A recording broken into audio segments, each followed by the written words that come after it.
Hello, everybody. I'm Behzad, and this is Hashim Fakhsadiyat or Hashim's Economics.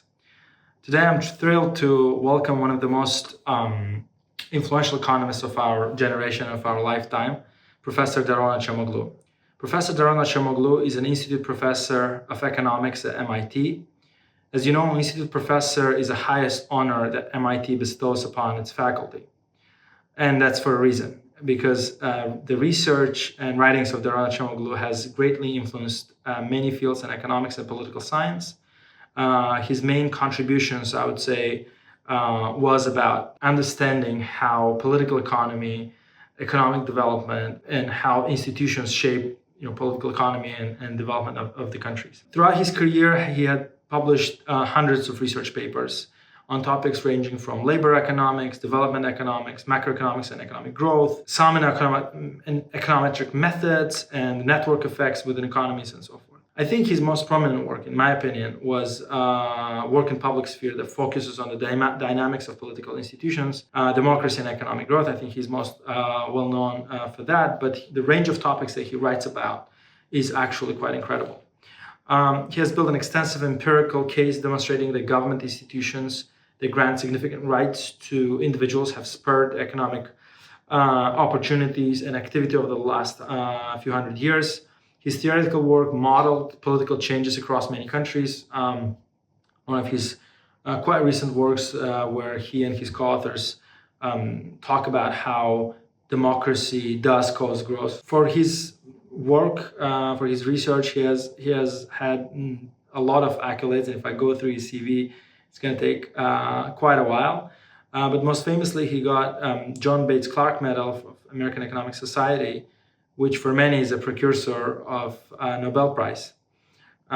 He's widely regarded as one of the foremost thinkers in any science, actually. He's an author of many famous books. I think most famously, he's an author of a New York Times bestseller, Why Nations Fail, that he co-authored with James Robinson, who was also in this podcast before. He and James Robinson has written another book called The Narrow Corridor, which also deals with the role of institutions and roles of checks and balances of societies and Leviathan and the government. Most recently, he co-authored a book with Simon Johnson called Power and Progress, Our 1,000-Year Struggle Over Technology and Prosperity. And we'll talk more about that book today in our podcast. Professor Acemoglu has received his bachelor's degree from University of York in the UK, and he did his master's and PhD in London School of Economics. In 1993, he joined MIT as an assistant professor and has been with MIT since then. And I'm thrilled to have him in my podcast.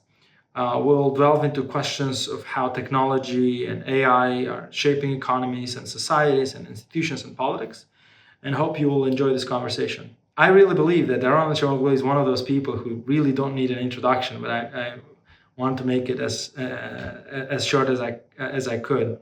So join me in welcoming Daron Acemoglu to the podcast. Daron, welcome. It's my pleasure. Thank you, Behzad, for inviting me. Daron, I wanted to talk to you about Why Nations Fail in Institutions before that a couple of years ago, but now you have your new book with Simon Johnson called Power and Progress. So I'd be asking questions both about your fantastic original... two topics I like very much. So sure, yeah. So in your recent writings, both sort of for public and in your research, it seems like you're a bit worried about the advent and the speed with which the technology has been developing. I would say that I'm worried about both the speed and the direction of the technology. So, in some sense, I'm very excited about this research because it brings together my sort of passion about institutions together with my very strong interest in technology and inequality. And of course, just like many people in economics, outside economics, in technology, outside technology, I recognize that, technologies have tremendous powers to help us become more productive, more comfortable, healthier, more capable of dealing with diseases. But the direction of technology matters too. That's been a theme of my work. And the new theme that I emphasize is that the direction of technology also matters for institutions. Some institutions or some technologies can harm institutional cohesion, or democratic institutions. Some of them can bolster them. And some technologies create new tasks and new opportunities for people. Some of them may create more inequality. So it is the direction of technology combined with its speed that worries me. It's the direction that's the key issue for me, but the speed is a contributing factor, because if we are going in the wrong direction very fast, we're not going to have time to come back and choose a better direction. Those are the concerns I have. In your research and book, you coined a term called productivity bandwagon, where you say not all sort of increases in productivity is going to be equally distributed, or not everybody is going to be benefiting from the advent of new technology in the same way. But as far as I understand, like in a very basic economics, one of the things that we teach, undergraduates and so on, is that in the long run, what matters is technological progress and what we call TFP. So can you explain to us why this insight may not be always holding Exactly. true? In fact, Simon and I coined the term productivity bandwagon precisely to capture that notion that in the long run, in the medium run, we don't just mean long run like 300 years, but we think after a few business cycle impacted years, these sort of tendencies there's a very strong force for, technological progress to lift everybody. And that is based on the belief and the theory and some evidence that when you have better technology, for example, generating higher TFP, it's going to increase wages. And most of us earn our living in the labor market. So if you have a significant increase in wages, there might be some inequality, but we're all going to tend to benefit because we're all going to be able to sell our labor more dearly. So that's the sort of a very, very low level, quick summary of the economist's case. And I think I have two problems with that. One is that, in fact, increasing TFP is only one of the things that technology does. Technology has a lot of other, sometimes direct, sometimes indirect effects. So if we use better technologies for more surveillance, it's not going to increase TFP, but worse, it's going to really start cementing authoritarian regimes or threatening democratic regimes. If we use our amazing discoveries in the beginning of the 20th century on the chain reaction, on the nuclear chain reaction for building nuclear weapons, I don't think the main effect of that is going to be higher TFP and the labor market, but it could be sort of a huge murderous rampage for one country deploying nuclear weapons. So there are these issues of where we're going to deploy the technologies, and I think that's very much related to the direction of technology. And, the nuclear example might strike you as a little bit out there, it's extreme, but surveillance isn't. Like AI has been used more and more intensively for surveillance. It's one of the biggest sources of growth in AI investments in China, and some other countries, including the US, are also investing hundreds of millions of dollars in surveillance-related activities via AI. But even more fundamentally, the essence of the productivity bandwagon linking TFP growth to wages needs questioned. So it's not that it's wrong. I think it is that it's conditional. It depends on how things work out. It depends on labor market institutions, whether we have a competitive labor market. That theory doesn't apply in non-competitive labor markets. And we know that there are some non-competitive elements in the labor market. But also, more importantly, it doesn't necessarily apply when we are dealing with automation type technologies that sideline workers. So I tell in the book and sometimes in my talks the story, that's the apocryphal story that's ascribed to many people, which says the future of the factory will have two employees, and a man and a dog. The man is there to feed the dog, and the dog is there to make sure the man doesn't touch the equipment. So that's maybe your dystopia or maybe your utopia. But if we are going towards a future factory like that, it could be super productive. That's the image. But people, workers, are dispensable. They're not really necessary. That's the humorous part of the story. That the man and the dog are not necessary. They're there just as a vestige from the past. So if that's the case, we can double our productivity, we can double our TFP, but no employer is going to rush to hire more men and more dogs or pay them higher wages. And if that's the case, I think the link between TFP and shared prosperity is broken. Some people will get very wealthy, the owners of the capital equipment and the factories, but 90%, 80%, 70% of the population may not. In fact, their real wages may decline because they become unnecessary for production. I see. So, but like the canonical example that is in all sort of economic textbooks about TFP is Industrial Revolution, I think. Yeah.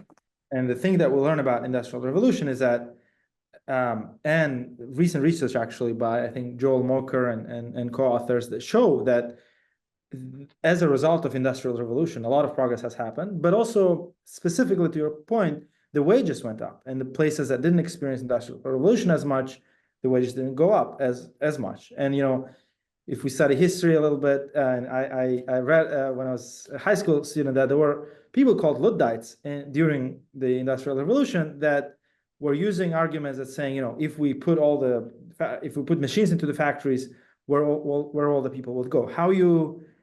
How would you, I would say, clarify this example? Well, it's a very, very good case, and in fact, in the book, we spend a lot of time on the Industrial Revolution because it's very interesting, it's very foundational, and its history is a bit confusingly told or incorrectly told.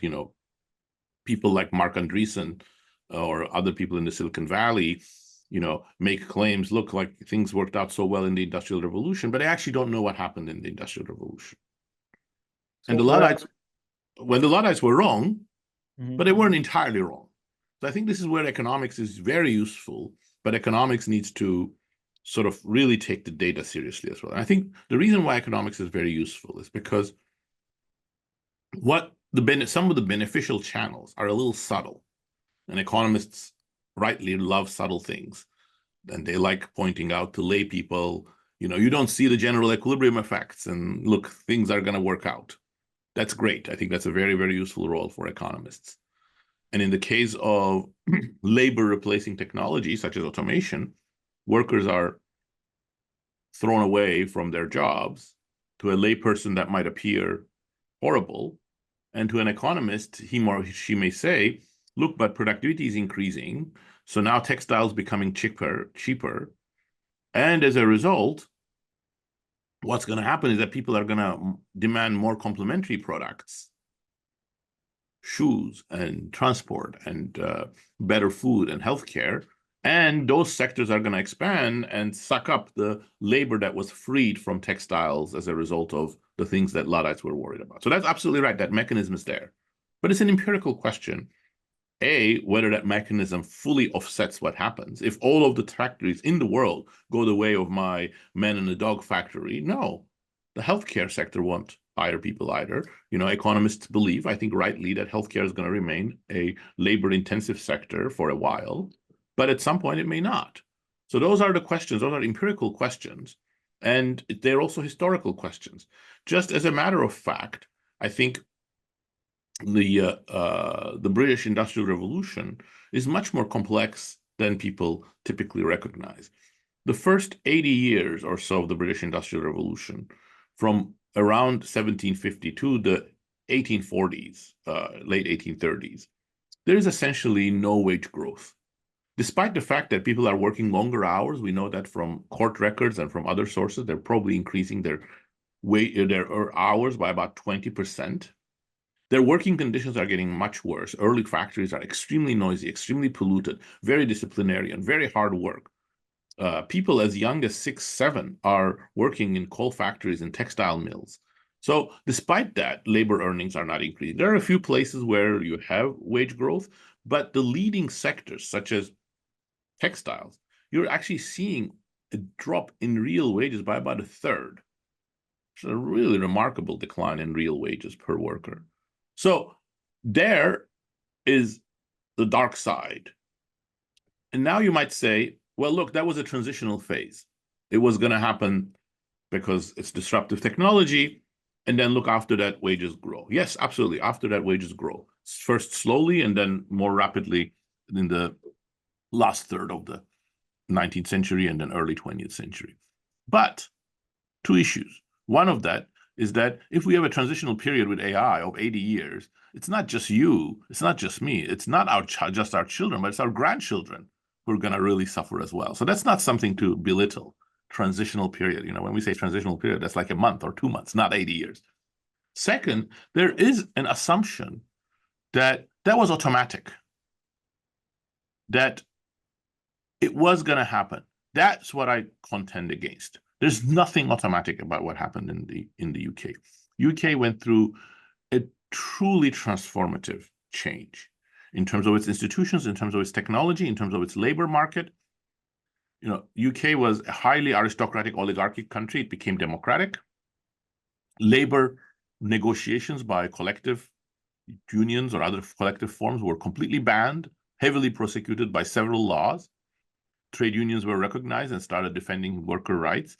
There were many, many laws against workers, such as Masters and Servant Acts, which even made it illegal for workers to quit their employees. Those were changed, and the direction of technology changed from early automation to things that really started increasing worker productivity, the marginal productive worker, and so on. And those changes themselves were so contested. Chartists in the 1840s made every effort to make sure that they were not perceived as radical. You cannot accuse them of being socialist or anything like that. And they had true mass support in Britain without any internet, any communication technology that we take for granted today. They collected 3 million signatures, more than 10% of the population, to actually ask for modest electoral reform. And you know what the parliamentary leadership did? They put all of the leaders of Chartists in jail. So there's nothing automatic about the social, political, and economic transformation that Britain went through. And I think the analogy to today is that, if we had let British aristocracy and British newly emerging, industrial class in charge, none of that would have happened, is my guess. And today, if we leave the tech elites in charge, even worse things would happen. So let me ask you the question, like in terms of like counterfactual of that time, right? So Yes. Obviously working conditions in Britain, as written in Charles Dickens' books and all other, literature that we have grown up reading it, was horrible. People worked when they were ages of 5, as you said, and so on and so forth. But a counterfactual world, I don't know, any European country or not, non-Europeans were even worse in terms of other observable things, life expectancy or in Russia, for example, people were basically slaves. I mean, most of the population and so on. So like, in terms of counterfactual, the absence of sort of industrial revolution didn't change institutions as fast. So I was thinking when I was reading, I was like, maybe it's because of this technology, then the workers demanded their rights, then the parliament had to deal with them, then they had to give concessions. There is some truth to that. There is some truth to that, but that doesn't make it automatic. Like there's an argument that was made by early socialists and labor leaders as early as the end of the 18th century. Now I forget the name of the person we quote actually in Power and Progress, who said, well, the factory itself is a Socratic learning place for the workers because they're bringing together their suffering. So they're going to learn that they have to struggle in order to demand their rights. So there is some of that. And of course, Russia was horrible. Russian serfdom, by the way, we call serfdom and we apply it to France, Britain, Germany. Russian serfdom was, unmeasurably worse and harsher than anything else we call serfdom. I think it was, essentially as bad as slavery. So yes, but don't forget, Bekso, that life expectancy in the 1700s in Britain was quite a bit higher than in the 1800s. So it's not that people being sent to coal mines or to cities freed them from horrible life in the countryside. In the countryside, they were healthier. They worked fewer hours. E.P. Thompson, of course, fine. Everybody has their ideology. E.P. Thompson was a bit of a Marxist. But I think his scholarship on this one is pretty good because it uses really original sources.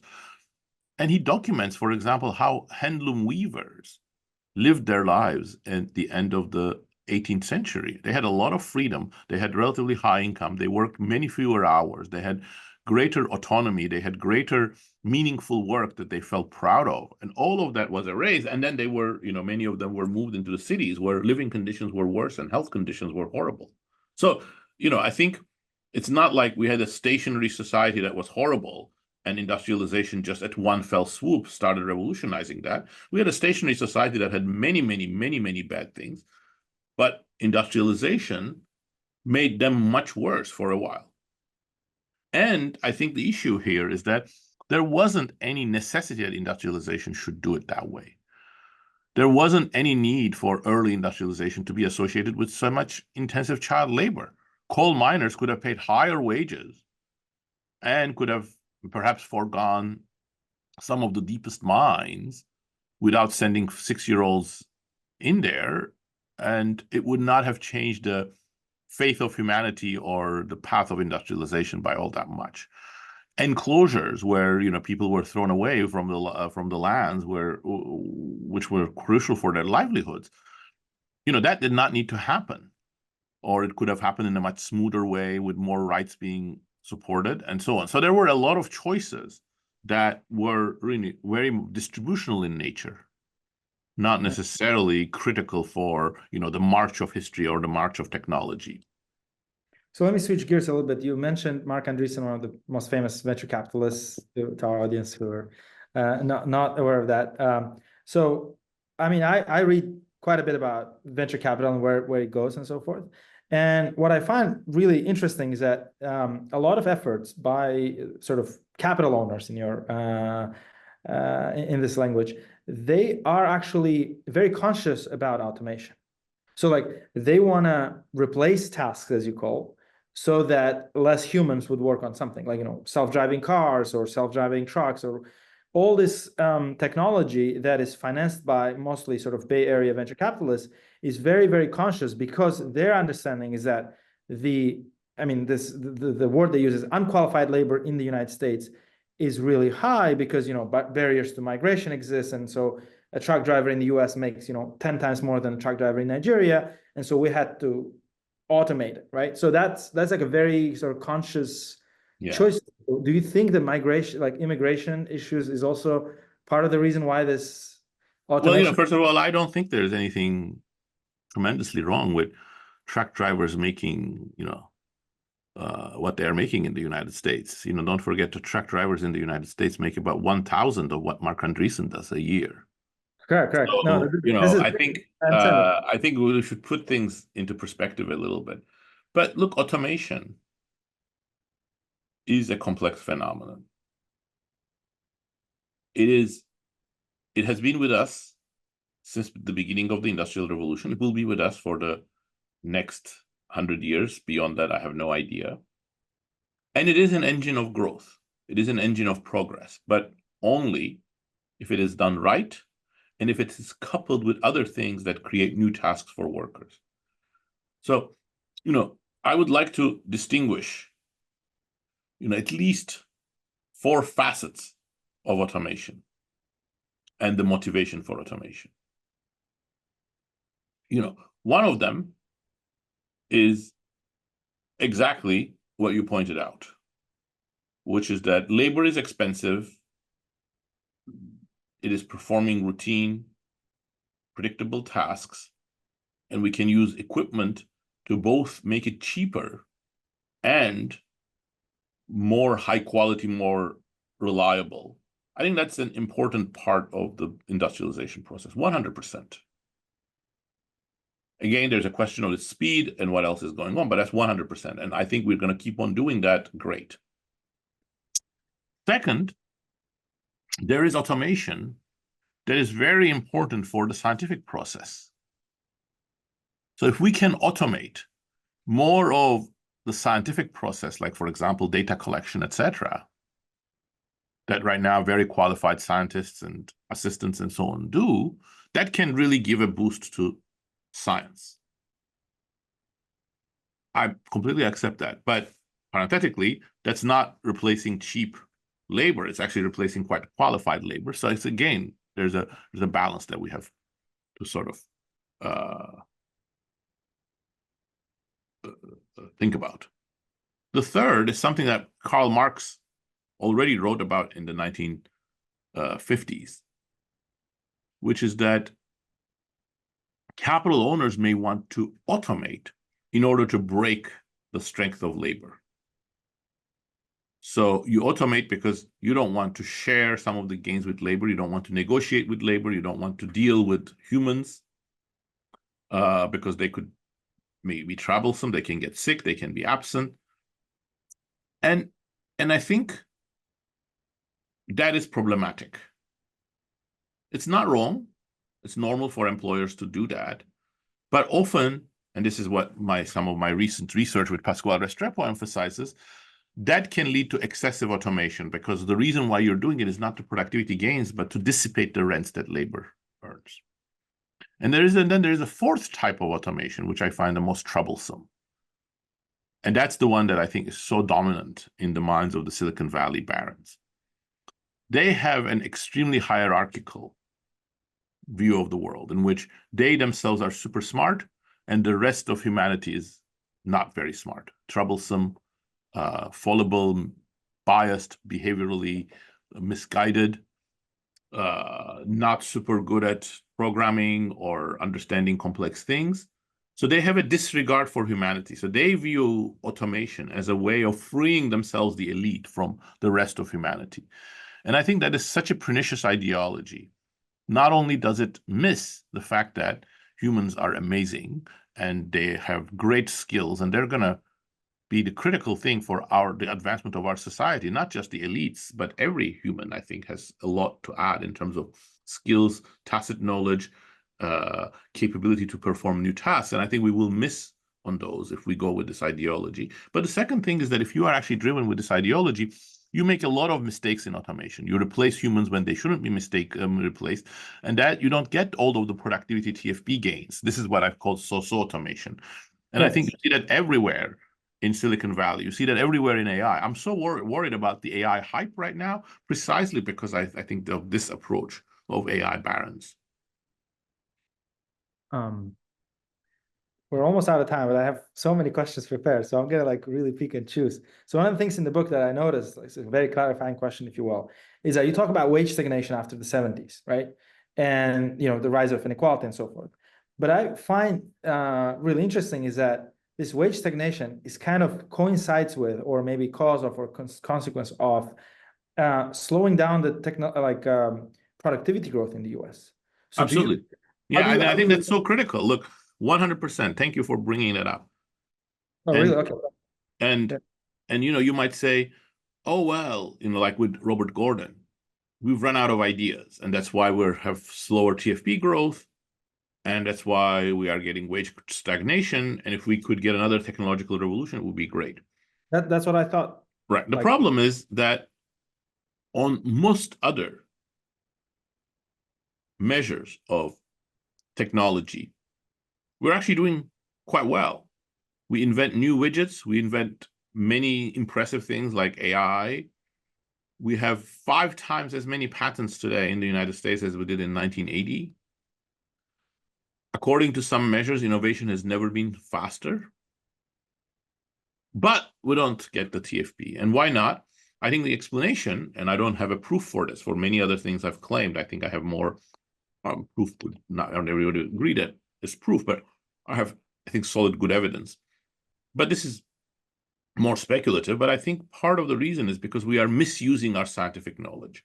We are putting too much emphasis on automation, and we're not getting the fruits out of that precisely because of this social automation.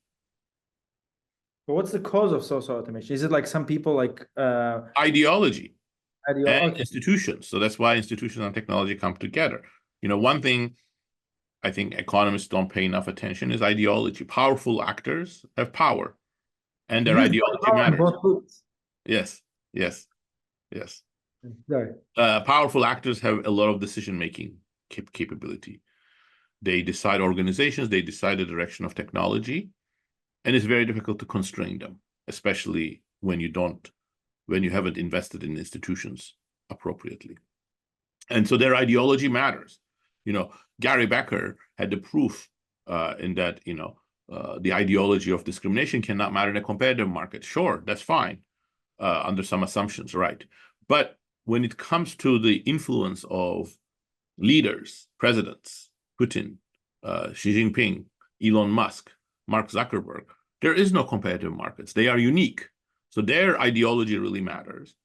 And I think the ideology of Silicon Valley has pushed us more and more automation where we're not getting the fruits because of social automation. There's so much more to talk about. Unfortunately, I will have to go, but.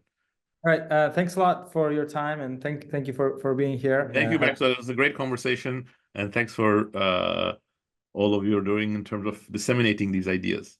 Great talking to you. Happy Labor Day, by the way. Thank you. Thank you. Tomorrow.